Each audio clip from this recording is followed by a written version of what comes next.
At my baby shower, my sister threatened my pregnancy. Months later, cops uncovered her secret plan to raise my twins as her own. The room was glowing with pastel balloons, soft music, and the laughter of relatives catching up over tiny sandwiches and pink lemonade. My baby shower was supposed to be the one day dedicated to celebrating new life, a rare moment when all the family tensions could be put aside in favor of joy. I remember standing near the cake, one hand on my belly, smiling as people teased about whether the twins would look like me or my husband. Everything seemed perfect, until the air shifted, heavy with a sudden silence that cut sharper than any knife. I didn't notice my sister at first. She had been quiet most of the day, hanging back, arms crossed, her smile stretched too tightly like it had been painted on. But then she stepped forward, her eyes fixed on me, not the cake, not the guests, but me. She reached down and without hesitation grabbed the gleaming cake knife from the table. Gasps rippled through the room, the chatter dying instantly. I froze, my breath catching as I realized the blade wasn't aimed at the cake anymore. It was pointed directly at my stomach. "This is my day," she screamed, her voice trembling with rage. Her knuckles whitened around the handle, and her body shook as if years of resentment had finally found a crack to pour through. People shouted, chairs scraped against the floor, but I could barely hear them over the pounding in my ears. Her words sliced deeper than the knife could. "You stole my life. You stole my babies." The room blurred around me as every guest stared, paralyzed, too stunned to intervene. My mother lunged forward, trying to calm her, but my sister jerked away violently. Her gaze locked on me with a hatred I had never seen before. Family members whispered in confusion, some crying, others holding back children who had begun to scream in fear. The cake sat forgotten, its icing smudged from her grip, while the knife glinted in the light. My belly felt exposed, vulnerable, as though her fury alone could pierce the fragile hope I carried inside me. "Put it down," I whispered, my voice trembling but calm, hoping reason might reach her. But my words only seemed to fuel her anger. She snarled, spitting accusations about how I had everything she didn't: love, children, a future, and how the twins should have been hers. It was a madness that silenced the room further, as if every person there realized they were witnessing something beyond sibling rivalry, something darker, more dangerous. My husband moved closer, shielding me slightly, but we all knew that any sudden move could push her over the edge. The room was a standoff. One woman with a knife, another carrying two fragile lives inside her, and an audience of horrified relatives caught in between. My sister's chest heaved, her hair clinging to her damp forehead, and in that moment I realized she wasn't bluffing. Her jealousy had transformed into obsession, and obsession into something terrifyingly unhinged. I remember the moment my aunt whispered, "She's lost her mind," and how it echoed louder than the chaos.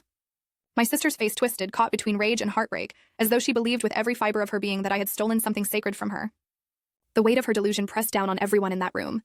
Some family members started crying, others begged her to stop, but she was deaf to them all. Her entire world had narrowed to the curve of my belly and the lives she insisted belonged to her. The standoff stretched into seconds that felt like hours. The music had stopped, but I could still hear the faint hum of the speakers, a cruel reminder that this was supposed to be a celebration. My sister's screams grew louder, more frantic, until she was barely coherent. "They're mine. They were meant for me," she wailed, tears streaking her face as the knife trembled in her grip. I wanted to reach out, to break through to the sister I once loved, but fear held me rooted to the spot. It was my grandmother, trembling with age but steady in voice, who finally broke the paralysis. She stepped between us, her hands raised, speaking softly about love, about family, about letting go. The room collectively held its breath, praying my sister would relent. For a moment her shoulders sagged, the knife lowering ever so slightly, but the wildness in her eyes never left. It wasn't reason that made her falter, it was exhaustion, the weight of carrying years of envy finally spilling out in one violent moment.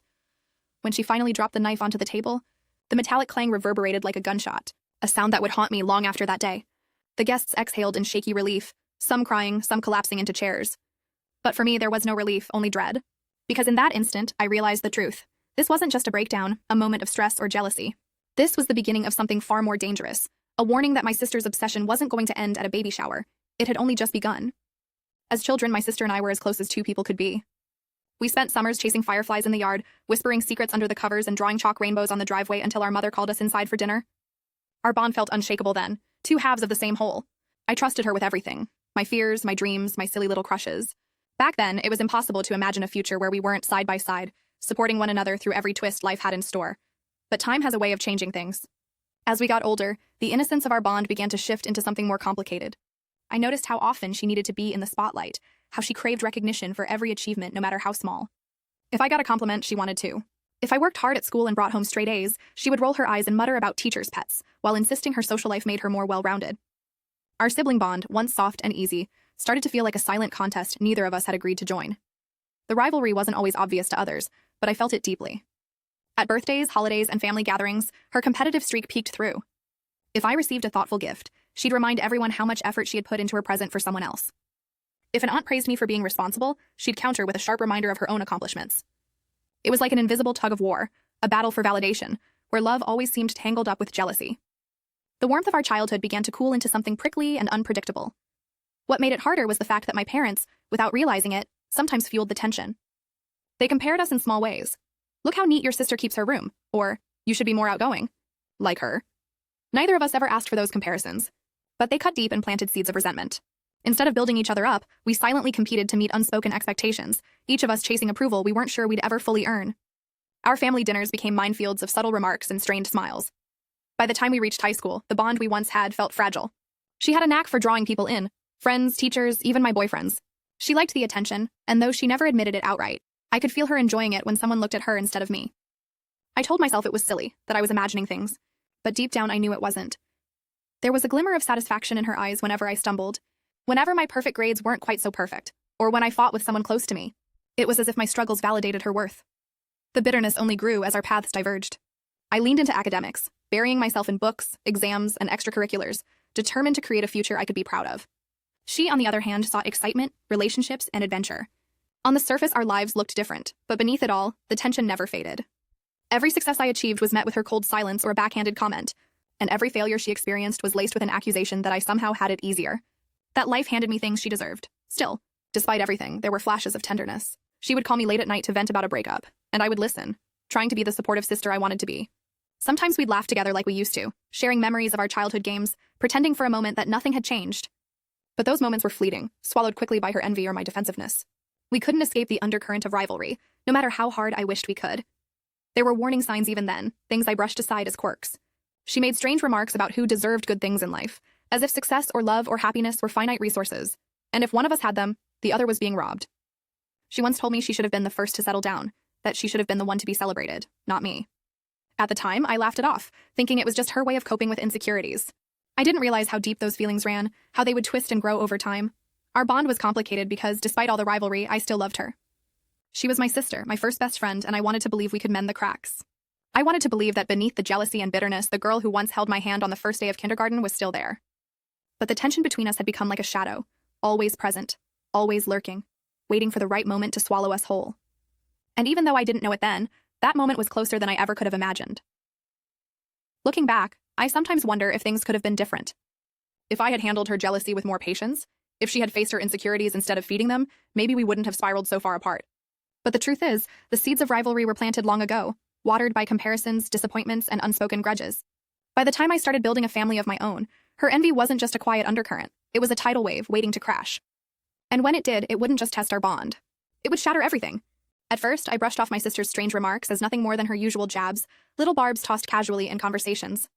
But as my pregnancy progressed, those remarks sharpened into something heavier, something I could no longer ignore. She would smirk when family congratulated me, muttering under her breath that not everyone gets what they deserve. When I told her about the twins, her face froze, the corners of her lips twitching into what should have been a smile, but her eyes burned with something closer to resentment than joy.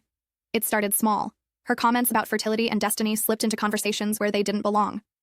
"Some people are just chosen," she said one evening, staring at my stomach like it held a secret she should have been given. "And some of us are overlooked." She laughed after, trying to make it sound like a joke, but the sound was hollow, brittle. It unsettled me, but I swallowed my unease. After all, wasn't she just being dramatic, as she always had been? Her fixation grew clearer with each passing week. Whenever she visited, she found ways to criticize everything about my pregnancy. What I ate, how I dressed, even the color I picked for the nursery. "You're not doing this right," she'd snap, her tone cutting deeper than any sisterly concern should. Then she'd add almost wistfully, "If I had twins, I'd know exactly what to do. I'd make sure they had the life they deserve." The way she emphasized, "if I had twins," made my skin prickle.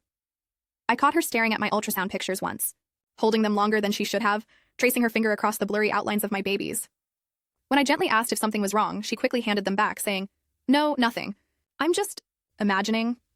But the way her voice cracked told me there was more beneath the surface, something raw and unspoken, festering quietly in her mind. It was the first time I truly felt like she was looking at my children as if they were hers. Family didn't see it the way I did. When I voiced my concerns, my mother dismissed them with a wave of her hand. "She's just jealous, sweetheart. It's always been that way. Don't take it to heart." My father added, "She's lonely, that's all. Try to include her more." But they didn't see the way her eyes lingered too long, or how her words dripped with something more venomous than casual jealousy. To them, she was still just my sister, moody, dramatic, but harmless. To me, she was beginning to feel like a storm I couldn't predict. Her obsession seeped into unexpected places. She started buying baby clothes as gifts, but they were always the wrong size, as though meant for children she imagined in her own timeline, not mine. Once, she left a catalog on my kitchen counter, open to twin cribs with a note scribbled in the margin. "These are perfect for my babies." When I asked what she meant, she laughed, but her laughter didn't match her eyes. They were glassy, sharp, filled with something I couldn't name but didn't want to acknowledge. Even her language changed. She began speaking in we instead of you when talking about the twins. "We'll have to be careful with their diet," she said once, as if she and I were raising them together. "We'll need to make sure they're enrolled in the right schools."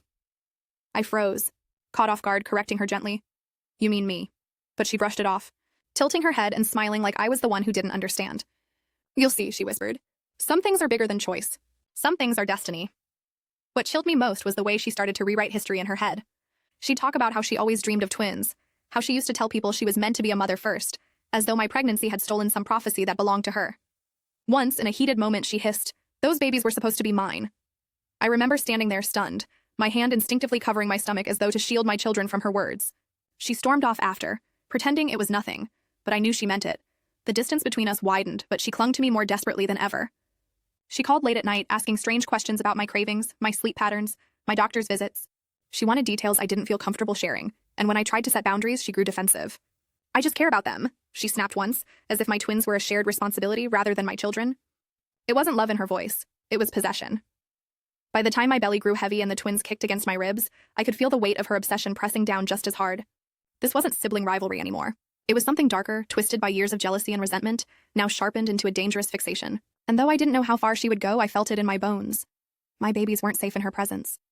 What I once thought of as my sister's envy had morphed into something else entirely, something terrifying. The baby shower was supposed to be the happiest day of my pregnancy, an afternoon of laughter, gifts, and love. My closest friends and family filled the room, balloons floating against the ceiling, pastel decorations hanging from every corner. I remember feeling a flutter of pride when I looked around, seeing the twin-themed cakes and tiny outfits laid out as presents. It felt like a celebration of life, of family, of the future I was building. But beneath all that joy lingered a strange energy. My sister's smile was too stiff, her laughter too sharp, and though others didn't notice, I couldn't shake the unease curling in my chest. The moment shattered without warning. As I unwrapped a pair of matching baby blankets, my sister stood up suddenly, her chair screeching against the floor. Everyone turned toward her, expecting maybe a toast or a playful comment. Instead, she snatched the cake knife from the table, her hand trembling, and pointed it directly at my swollen belly. Gasps erupted around the room. My heart stopped. The chatter, the laughter, all of it dissolved into a suffocating silence. Every eye was on her, every breath caught in collective disbelief. "This is my day," she screamed, her voice breaking the stillness like glass shattering. The words hung in the air, heavy and jagged. For a moment, I thought I'd misheard, that she was joking in some sick, twisted way. But the look in her eyes told me otherwise. They were wild, rimmed red, filled with something feral and unrecognizable. I sat frozen, my hands instinctively covering my stomach, while my family looked on in paralyzed horror, unable to process what was unfolding. She advanced a step, the knife glinting under the light. My mother let out a sharp cry, my father muttered something incoherent, but no one moved. It was as if time itself had stalled, trapping us in this grotesque tableau. "You stole my life," she shrieked, spit flying with the words. "You stole my babies. Those twins should have been mine." Each sentence twisted deeper, exposing the raw, festering bitterness she had kept hidden for so long. The air in the room grew suffocating, thick with dread and disbelief. I remember my voice shaking when I whispered, "Calm down, please." "This isn't you." But even as I said it, I knew it wasn't true. This was her, the version of my sister I had been catching glimpses of for months. The obsession, the resentment, now unmasked in the ugliest, most dangerous form. She snarled at me, her face contorting into something unrecognizable. For the first time, I wasn't looking at my sister. I was looking at a stranger, someone who wanted to hurt me, to hurt my children, to claim what was never hers. The room erupted into chaos. Relatives cried out. A few lunged forward to grab her, but she swung the knife wildly, forcing them back. "Don't you see?" she shouted, her voice cracking with desperation. "Everyone always sides with her. She takes everything from me. But not this time. Not my babies. They were supposed to be mine." The sound of her rage filled the room, drowning out the music, the laughter, the celebration that had existed only moments before. What should have been a day of joy had become a scene from a nightmare. I stayed rooted to my chair, my body trembling, my mind racing between shock and survival. Part of me wanted to scream, to run, but another part knew any sudden move could trigger disaster. My hands stayed on my belly as though I could shield the twins from the knife with nothing but my palms. My silence must have enraged her further because she sneered, her voice dripping venom. "Of course you don't care. You get everything handed to you. Even these children, they don't belong to you. They're mine!" Finally, my father found his voice, shouting her name, demanding she put the knife down. My mother sobbed, begging her to stop. Cousins huddled together, frozen in fear, unable to reconcile the sister they knew with the unhinged woman before them. No one dared approach her again, not with the knife flashing dangerously in her grip. I remember the surreal clarity of the moment, the smell of frosting in the air, the balloons bobbing gently above us, a grotesque contrast to the violence unfolding below. Eventually, two of my uncles managed to rush her from behind, grabbing her wrists and forcing the knife away. She screamed, kicking, thrashing with a strength born of madness, her cries echoing through the hall. "They're mine! You'll see. You'll all see." It took 3 adults to finally wrestle the blade from her and drag her to the ground. The knife clattered to the floor, and for the first time in what felt like hours, I could breathe again. But the damage had already been done. Her words cut deeper than any blade could. As I sat there, trembling, surrounded by family members too shocked to move, I realized something with chilling certainty. There was no going back. That outburst wasn't a moment of stress or hormones as people would later try to claim. It was the truth laid bare. My sister's obsession, her rage, her delusions. They had crossed a line we could never uncross. In that moment, I stopped seeing her as family. I started seeing her as a threat. In the immediate days after the baby shower, the family's reaction stunned me almost as much as my sister's outburst.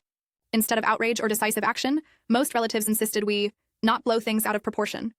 My mother blamed the hormones of her pregnancy, saying stress must have made her act irrationally. My father muttered about her being jealous, but not dangerous. Even those who had witnessed the knife pointed at my stomach dismissed it as a moment of heat. They wanted to bury it, sweep it under the rug, pretend it hadn't happened, but I couldn't forget. Every time I closed my eyes, I saw her standing there, knife in hand, eyes filled with something twisted and unrecognizable. I heard her voice declaring the twins as hers, the venom in her words slicing deeper than the blade ever could. While the rest of the family tried to restore normalcy, I lived in constant fear. I found myself checking the locks at night, jumping at shadows, and waking up from nightmares where she stood over me while I slept.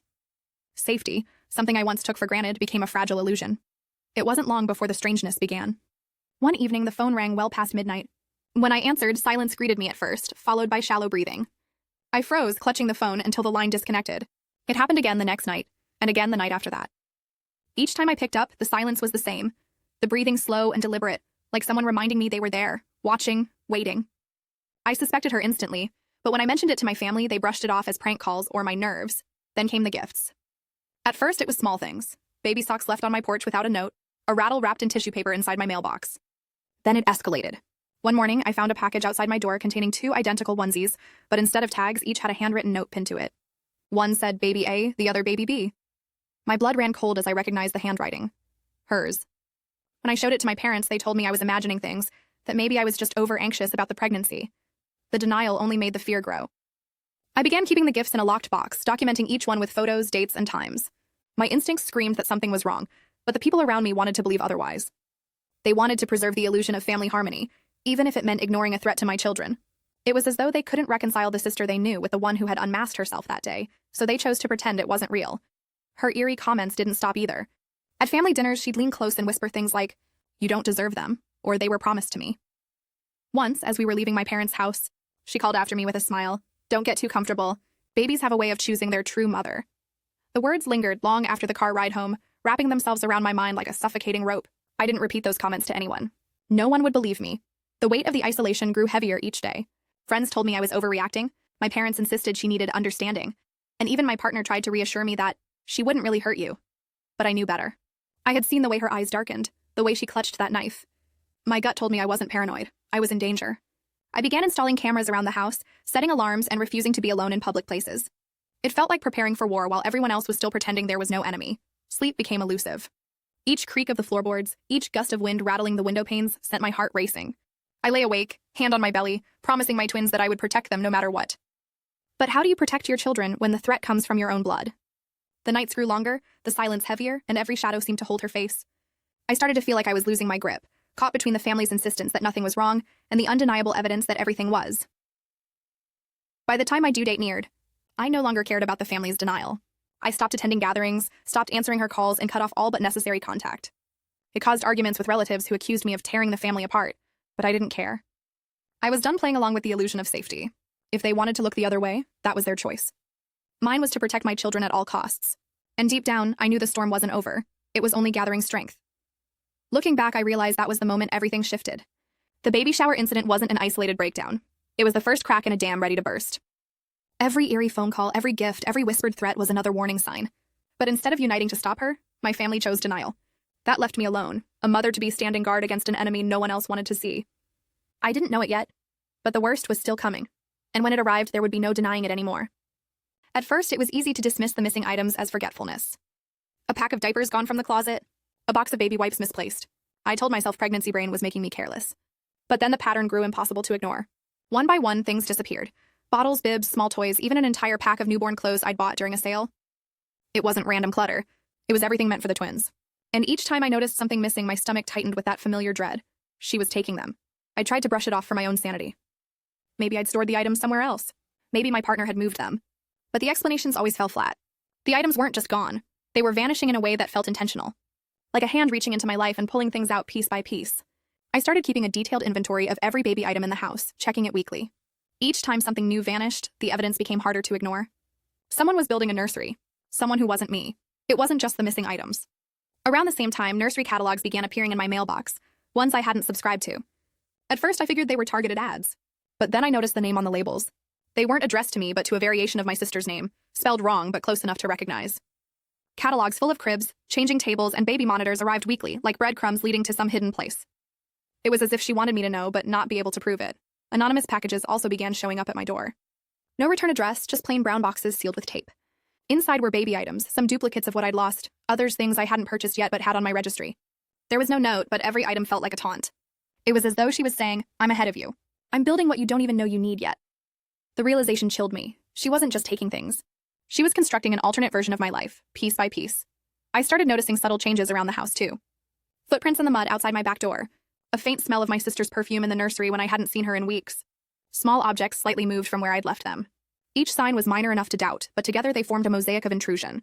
She wasn't just preparing. She was watching, keeping track of me, of the twins, of everything. It felt less like rivalry and more like stalking. When I confided in my partner, he tried to calm me down. "She wouldn't go that far," he said. "You're under stress. Maybe you're reading too much into it." But I knew what I saw. I knew the difference between stress and evidence. The gaslighting from my family and partner only added to my isolation, making me feel like I was screaming into a void. Yet with every missing item, every strange package, my certainty grew. Something was happening behind the scenes, something no one wanted to admit. Whispers from extended family started trickling in too. A cousin mentioned seeing my sister buying 2 cribs at a secondhand store. Another relative said she'd been talking about becoming a mother soon, even though she wasn't pregnant. Each comment felt like a puzzle piece sliding into place. My sister wasn't just fantasizing about my twins. She was planning for them. She was creating a life where they belonged to her. And I was watching it happen in real time, powerless to stop it. The sense of violation deepened. My home no longer felt like a safe space. I began locking the nursery door and keeping baby items in sealed bins hidden in my closet. But even then, I couldn't shake the feeling that she was always one step ahead. It wasn't just the things she was taking. It was the way she was eroding my sense of security, planting fear like seeds. Every box she sent, every catalog she ordered felt like an invasion of my most intimate hopes. At night, I'd sit in the nursery, hand on my belly, whispering to the twins that I would protect them. But in the silence, surrounded by empty shelves and half-finished preparations, I felt like I was losing the battle. She wasn't just stealing my belongings, she was trying to steal my identity as their mother before they were even born. The room meant to be a sanctuary now felt like a crime scene in progress. And no one else seemed to care. Looking back, those clues were warnings. She wasn't subtle because she didn't think she had to be. She knew the family would dismiss me, that my partner would doubt me, that I would be painted as overreacting. She counted on my isolation, and for a time she got it. But as I stared at the mounting evidence, missing items, catalogs, packages, whispers, I made a quiet vow. If she wanted to play this game, I would be ready. She wasn't going to take my babies without a fight. It started with small things. A bottle here, a blanket there. But the day I walked into the nursery and found an entire box of diapers missing, something inside me snapped. It wasn't just a feeling anymore. It was undeniable. The twins weren't even born yet, and already their world was being stolen piece by piece. I stood frozen, staring at the empty space where the box had been, a heat rising in my chest that felt like equal parts rage and fear. This wasn't pregnancy paranoia. This was deliberate. I searched every corner of the house, hoping for a rational explanation. Maybe I'd moved the boxes to the garage. Maybe my partner had. But the harder I looked, the more obvious it became. Someone had taken them. It was no longer about missing odds and ends. Now entire supplies were disappearing. Wipes, blankets, even the breast pump I'd saved months to afford. I realized this wasn't random theft. It was targeted. Someone wanted me unprepared. When I told my partner, he sighed heavily, his eyes darting with worry. "Babe, maybe we misplaced them," he offered. "Your sister wouldn't do something like this. She's family," but his tone betrayed him. He didn't believe me, but he also didn't believe himself. He wanted to think I was imagining things because the truth was too ugly to face. And yet I couldn't stop picturing her, my sister, walking out of my house with my boxes in her arms like they belonged to her. I reached out to my mother next, desperate for someone to validate my fear. "You're under so much stress," she said gently. "Your sister's been trying to be supportive. Maybe you're confusing kindness with competition." Her words felt like a knife twisting deeper. They all saw her as the helpful sister, the one who brought me tea during morning sickness, who fussed over baby names. No one saw the shadow beneath her smiles, the way she tightened her jaw when she looked at my belly. That was the moment I knew I was on my own. If no one would believe me, I'd have to make them believe. I went out and bought a small notebook, writing down every missing item, every unexplained package, every odd encounter. I began taking photos of the nursery, marking the date and time. Each entry was proof that I wasn't crazy. Each photo was a lifeline for the day when all of this would spill into the open. I also installed a cheap security camera in the hallway outside the nursery. My partner called it over the top, but I didn't care. This was no longer about keeping peace with my family. It was about protecting my babies. If she was bold enough to take things, I wanted to see her do it. And if I couldn't catch her in the act, at least I'd have evidence for when the time came to expose her. The stress began to change me. Sleep became difficult. I'd wake at odd hours to check the nursery, sometimes sitting on the floor with my back against the crib just to feel its presence. I started keeping the door locked at all times, carrying the key on a necklace around my neck. It felt absurd, like a scene from a thriller movie, but I couldn't risk pretending anymore. The stakes were too high. Meanwhile, the pattern of theft grew bolder. It wasn't just baby supplies disappearing now. She began leaving behind subtle replacements, cheap knockoffs of what she took, or strange, unfamiliar items I hadn't purchased. A box of baby shoes 2 sizes too large. A blanket monogrammed with initials that weren't mine. It was like she was building a parallel nursery, one where the twins had different names, different lives, a different mother. I told myself over and over that documenting everything would save me. It was the only thing keeping me calm. But deep down, fear simmered just below the surface. How far would she go? Would she wait until the twins were born? Would she come for them then? These thoughts weren't hypothetical anymore. They felt like the logical endpoint of everything I'd been seeing. One night, sitting alone in the nursery, I placed my hand on my belly and whispered, "I'm going to keep you safe. I promise." It felt like a vow to them, but also to myself. I wasn't just fighting for baby supplies. I was fighting for my role as their mother, for the life I was trying to build for them. And for the first time, I felt a strange calm settle over me. If no one else was going to protect us, I would. Whatever it took. When the police finally agreed to get involved, it felt like I'd been screaming into the void for months. My careful records, the photos, the missing items, finally someone was listening. They asked questions, took notes, and promised to follow up. I expected them to dismiss me like my family had, but instead they requested a list of all missing items. It was the first time anyone outside my house treated me like I wasn't losing my mind. Days passed without news, but then I received the call. Officers had discovered something unusual in connection with a storage facility on the edge of town. My stomach clenched as I listened, the world spinning around me. They wanted me to come down and identify some items. I didn't know whether to be relieved or terrified, but I knew deep down that whatever they found would confirm every dark suspicion I'd tried to bury. The facility was eerily quiet when I arrived. Rows of metal doors stretched endlessly, each one concealing secrets. The officer led me to a unit halfway down the corridor, his expression tight with controlled unease. As he slid the lock free and rolled up the door, a gust of cold air spilled out, carrying with it the faint smell of fresh paint and new fabric. My heart thudded against my ribs as the scene inside came into view. It wasn't just boxes or stolen supplies. It was a nursery. A complete, fully furnished, meticulously arranged nursery that looked like it had been plucked from the glossy pages of a catalog. 2 identical cribs stood side by side, soft blankets tucked neatly inside. A rocking chair rested in the corner. Shelves were lined with baby bottles, toys, and folded clothes. It was perfect, except it didn't belong here. And it didn't belong to her. Then my eyes caught the detail that broke me. Painted across the far wall in big, looping letters were 2 names, the names I had chosen for my twins. My baby's names. I staggered backward, my breath catching in my throat. She hadn't just stolen supplies. She had stolen identities, stolen lives that hadn't even begun yet. She had built herself a world where she was the mother, where she was the center, where I no longer existed. The officer asked quietly, "Do you recognize these items?" I could only nod, tears streaming down my face. Every item was familiar. My missing boxes stacked in the corner, the monogrammed blankets I had thought were strange replacements now neatly folded on shelves. This was my life, rearranged and claimed by someone else. It was proof beyond denial. Proof my family could no longer dismiss as paranoia. Anger began to overtake the horror. For months I had been doubted, dismissed, made to feel like I was overreacting. And here it was, undeniable. My sister had created a shrine to a fantasy where she took what was mine. The discovery wasn't just a violation. It was a declaration of intent. She wasn't planning to share my joy. She was planning to take it. The police moved carefully, photographing the scene, cataloging items, securing evidence. I stood frozen, torn between wanting to scream and wanting to collapse. My partner put a hand on my shoulder, but even his touch felt distant. In that moment, everything between us and her was different. There was no going back to pretending this was sibling rivalry or stress. It had crossed into obsession, into danger. As they closed the unit again, sealing away the horrifying imitation of my nursery, the weight of reality settled on me. My sister wasn't just jealous. She wasn't just bitter. She was lost in a delusion so deep she believed she could rewrite destiny itself. The nursery was no longer just a room full of stolen things. It was a message. A warning of how far she was willing to go.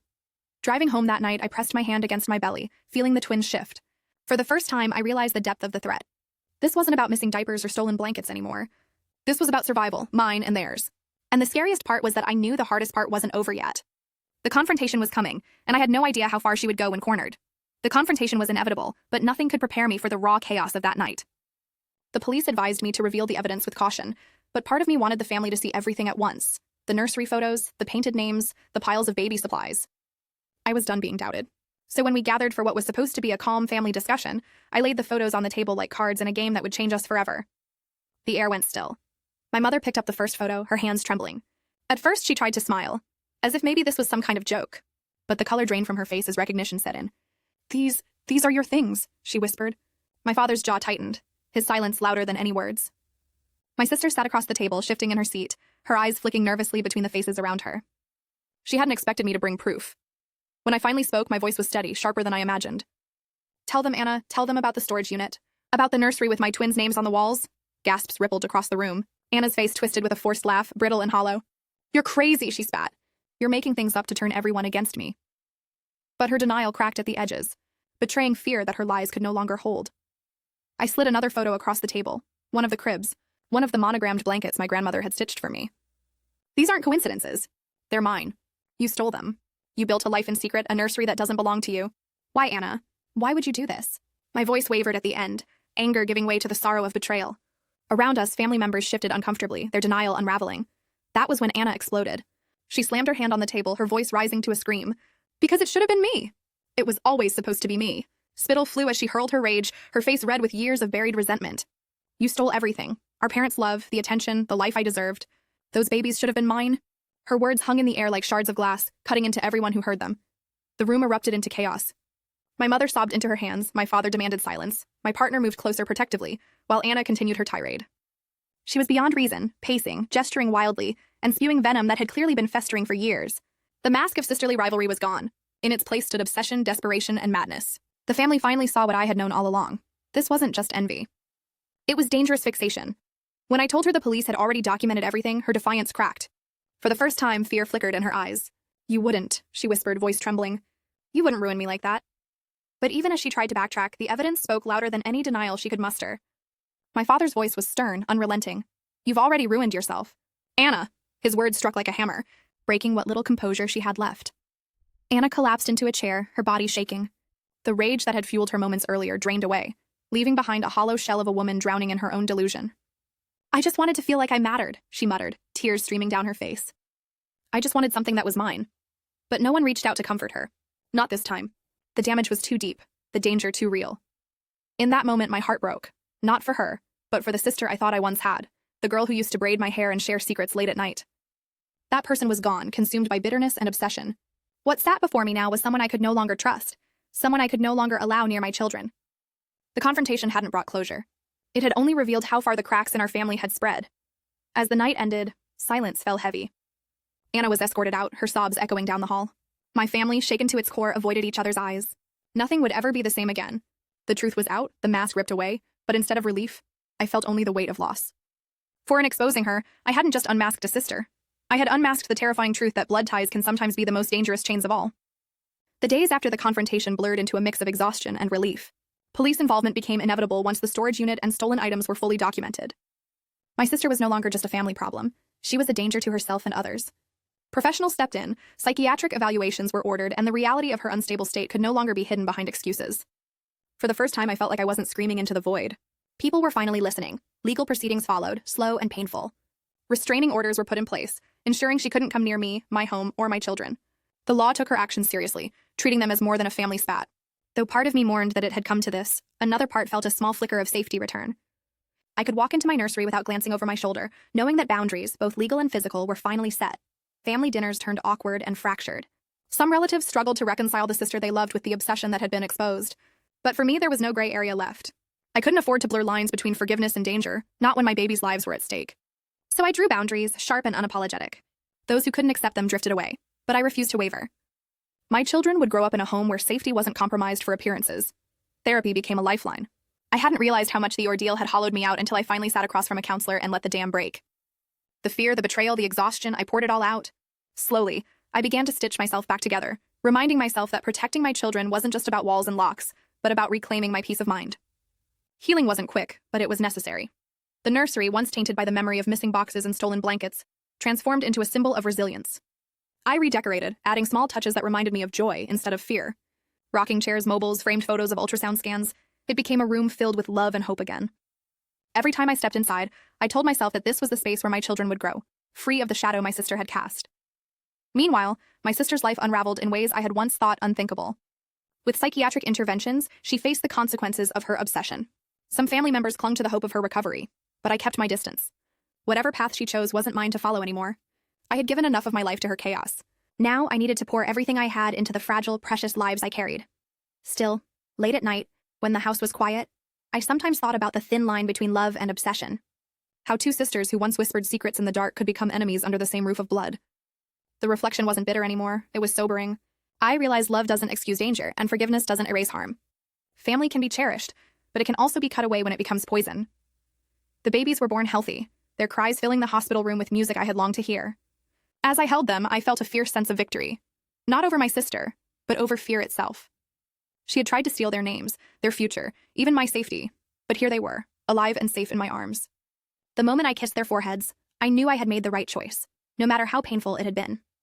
Friends and distant relatives asked if I would ever let my sister back into my life. My answer was firm, though tinged with sadness. No. Some wounds cut too deep to ever heal fully, and forgiveness doesn't mean putting yourself back in the line of fire. I wished her peace, healing, and maybe even redemption. But I wished it from a distance wide enough to keep my family safe. Looking back, I realized the ordeal had reshaped me. I had lost a sister, but I had gained clarity about the kind of mother, daughter, and woman I wanted to be. My children would grow up knowing that love was not about control or envy, but about protection, sacrifice, and truth. And though the scars of betrayal would remain, they were also reminders of my strength. In the end, I hadn't just saved my babies, I had saved myself.